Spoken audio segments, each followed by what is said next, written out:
Hi everyone, so we'll continue the memory management, and the previous one we have discussed about the contiguous memory allocation, why contiguous memory allocation is required, and in that video also I have mentioned that what kind of problem will come or what kind of difficulty will come. So now we will discuss about that difficulties, right? Okay, already I told you that in contiguous memory allocation there may be two different difficulties. One is internal fragmentation and second one is the external fragmentation. Now you just understand this is our main memory, right? Okay, so main memory have two portions. One is occupied by the operating system and remaining is occupied by your processes, right? Okay, now you just see that in this scenario already some of the process is occupied, right, in the particular memory space. Process 1 is there already in the memory space, and process 3 is already there inside the memory, and process 2 also there inside the memory, right? Now you just consider that here the number of free space, right? Okay, just leave that, I didn't mention this one, right? Okay, only here. Now here 150 memory locations are free here, right? And here also 60 memory locations are free, and here also 50 memory locations are free.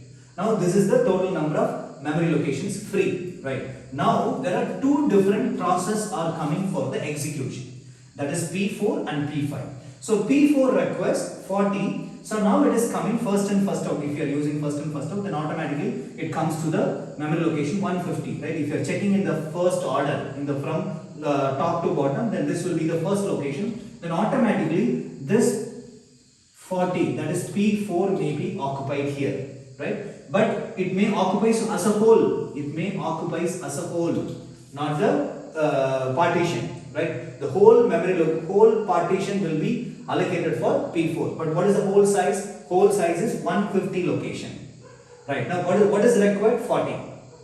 Now you need to understand that here this is one particular block. Now this is already divided, right? Okay, one particular block have 150 locations, but how many locations are occupied? 40. But remaining is what? How many? 110 is the remaining. Right. Now you need to understand that here P5 is coming with the requirement of 100 location. So P5 is coming with the requirement of 100 location. Yes, now you need to verify that your operating system will verify that whether this 100 locations are available inside the memory or not. Yes, now it will verify the first one.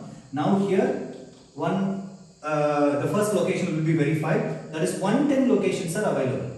Right. Now here if you are checking that here 60 and 50, again total 60 plus 50, total 110 locations are available. Right. Now here you need to understand that this particular inside one block there is a number of memory, 110 memory locations are there.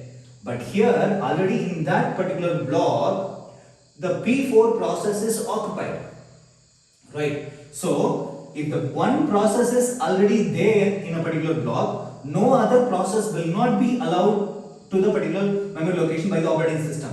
But here the memory locations are based 100. This is called internal fragmentation. This is called internal fragmentation. Now you just see that here 60 are there, 60 locations are free and 50 locations are free, total 110. Requirement is 100 only. But here two different blocks, it's not contiguous. But here also, here it's contiguous, but it's already there with the another process.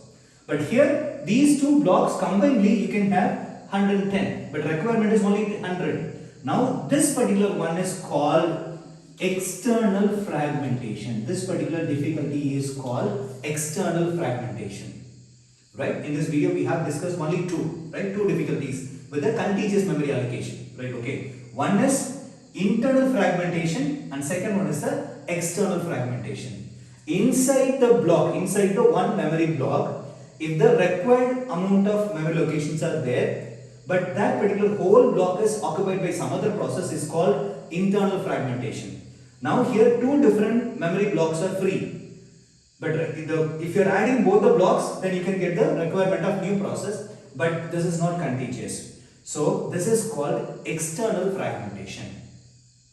So in the coming video, we will discuss about how we can solve this one with the help of non-contiguous memory allocation, right?